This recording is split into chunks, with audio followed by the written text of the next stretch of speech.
ಕಳೆದ 3-4 ದಿವಸದಿಂದ ರಾಜ್ಯದಲ್ಲಿ ಏನು ಜಿಲ್ಲಾ ಅಧ್ಯಕ್ಷರ ನೇಮಕಾತಿಯ ಪ್ರಕ್ರಿಯೆ ಯಾವುದೇ ಒಂದು ವ್ಯವಸ್ಥಿತ ರೀತಿಯಲ್ಲಿ ಮಾಡದೆ ಕೇವಲ ನಾವು ರಾಜ್ಯ ಅಧ್ಯಕ್ಷ ಆಗ್ಬೇಕು ಅನ್ನೋ ಉದ್ದೇಶದಿಂದ ಏನು ಕೇಂದ್ರ ನಮ್ಮ ಭಾರತೀಯ ಜನತಾ ಪಾರ್ಟಿ 3 ಹೆಸರನ್ನು ಕಳಿಸ್ಬೇಕು ಅನ್ನೋಂಥದ್ದು, ಅದ್ರ ಬಗ್ಗೆ ಎಲ್ಲಾ ಹಿರಿಯ ನಾಯಕರ ಜೊತೆಗೆ ವಿಮರ್ಶೆ ಮಾಡಿ ಚರ್ಚೆ ಮಾಡಿ ಎಲ್ಲರನ್ನು ವಿಶ್ವಾಸ ತೆಗೆದುಕೊಂಡು ಅಲ್ಲಿ ಹಾಲಿ ಶಾಸಕರಿರ್ಬೋದು, ಹಾಲಿ ಲೋಕಸಭಾ ಸದಸ್ಯರಿರ್ಬೋದು ಮತ್ತು ಮಾಜಿ ಲೋಕಸಭಾ ಸದಸ್ಯರು, ಮಾಜಿ ವಿಧಾನಸಭಾ ಸದಸ್ಯರು ಮತ್ತು ಪಕ್ಷದ ಮುಖಂಡರ ಯಾವುದೇ ಅಭಿಪ್ರಾಯ ತೆಗೆದುಕೊಳ್ಳಾರ್ದೇ ಏಕಪಕ್ಷೀಯವಾಗಿ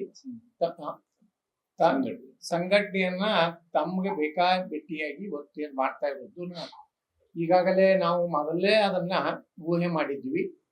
ಈಗ ನಮ್ಮಲ್ಲೇ ಕೆಲವು ಹಿರಿಯ ನಾಯಕರೆಲ್ಲರೂ ಏನೋ ಸರಿಯಾಗಿ ಮಾಡಬಹುದು ಅನ್ನೋ ವಿಶ್ವಾಸದಿಂದ ಇದ್ರು. ಇನ್ನು 2 ದಿವಸದಲ್ಲಿ ಏನ್ ನಡೆದಂತೆ ಬೆಳವಣಿಗೆಯಿಂದ ಸಾಕಷ್ಟು ಗೊಂದಲ ಈ ರಾಜ್ಯದಲ್ಲಿ ಭಾರತೀಯ ಜನತಾ ಪಾರ್ಟಿಯ ಜಿಲ್ಲಾ ಅಧ್ಯಕ್ಷರ ನೇಮಕಾತಿಯಲ್ಲಿ ಆಗಿದೆ.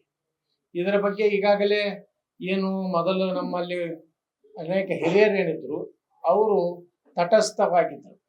ಆದ್ರೆ ಮೊನ್ನೆ ನಡೆದಂತ ಈ ಜಿಲ್ಲಾ ಅಧ್ಯಕ್ಷರ ಘೋಷಣೆಯಿಂದ ಅವರು ಸಹ ಒಂದುಗೂಡಿ ನಮ್ಮ ರಾಷ್ಟ್ರೀಯ ಅಧ್ಯಕ್ಷರಾದಂಥ JP ನಡ್ಡಾಜಿ ಅವರಿಗೆ ಈಗಾಗಲೇ ಪತ್ರವನ್ನು ಬರೆಯುವ ಮೂಲಕ ಈ ಒಂದು ಚುನಾವಣೆ ಅಸಂವಿಧಾನವಿದೆ, ಇದು ಏಕಪಕ್ಷೀಯವಾಗಿ ಕೇವಲ ವಿಜೇಂದ್ರ ಅವರ ರಾಜ್ಯ ಅಧ್ಯಕ್ಷ ಮಾಡುವ ಸಲುವಾಗಿ ವ್ಯವಸ್ಥಿತವಾಗಿ ಒಂದು ಗುಂಪನ್ನು ತಯಾರು ಮಾಡಿ ಪಕ್ಷದ ಸಿದ್ಧಾಂತನೂ ಇಲ್ಲ, ಅಲ್ಲಿ ಯಾರಿಗೂ ವಿಶ್ವಾಸನ ತಗೊಳ್ಳುವಂತ ಕೆಲಸ ಆಗಿಲ್ಲ ಅನ್ನೋಂಥದ್ದನ್ನು ಈಗಾಗಲೇ ಅವರು ಕಂಪ್ಲೇಂಟ್ ಮಾಡಿದ್ದಾರೆ.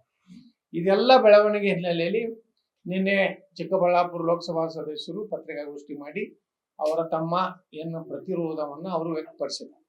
ಇದೆಲ್ಲ ನೋಡಿದ ಮೇಲೆ ನಾವೆಲ್ಲ ಮೊದಲಿನಿಂದ ನಮ್ಮ ಏನು ಗುಂಪಿನಲ್ಲಿ ನಾವೆಲ್ಲ ಚರ್ಚೆ ಮಾಡಿದ್ವಿ. ರಾಜ್ಯ ಅಧ್ಯಕ್ಷರ ಚುನಾವಣೆ ಬಂದ್ರೆ ನಾವೊಂದು ಸ್ಪರ್ಧೆಯನ್ನ ನಮ್ಮ ವತಿಯಿಂದ ಯಾರಾದರೂ ತಯಾರು ಮಾಡ್ತೀವಿ ಅಂತ ಹೇಳಿ.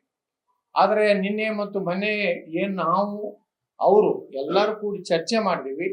ಇಲ್ಲ ಇನ್ನೊಂದು ಸ್ವಲ್ಪ ವಿಸ್ತೃತವಾಗಿ ಇನ್ನು 2 ದಿವಸ ಚರ್ಚೆ ಮಾಡಿ ಯಾರನ್ನ ಸಾಮೂಹಿಕವಾಗಿ ಎಲ್ಲರನ್ನ ವಿಶ್ವಾಸಕ್ಕೆ ತಗೊಂಡು ಯಾರನ್ನ ಅಭ್ಯರ್ಥಿ ಮಾಡ್ಬೇಕನ್ನುವಂತ ಚರ್ಚೆಗೆ ಇನ್ನೂ 2 ದಿವಸದ ಸಮಯವನ್ನ ನಾವು ತೆಗೆದುಕೊಂಡಿದ್ದೀವಿ. ನಾವೆಲ್ಲರೂ ಕೂಡಿ ದೆಹಲಿಯಲ್ಲೂ ಸಹ ಒಂದು ಸಭೆ ಮಾಡ್ಬೇಕಂತ ಹೇಳಿ ನಿರ್ಣಯ ಮಾಡಿದ್ದೀವಿ.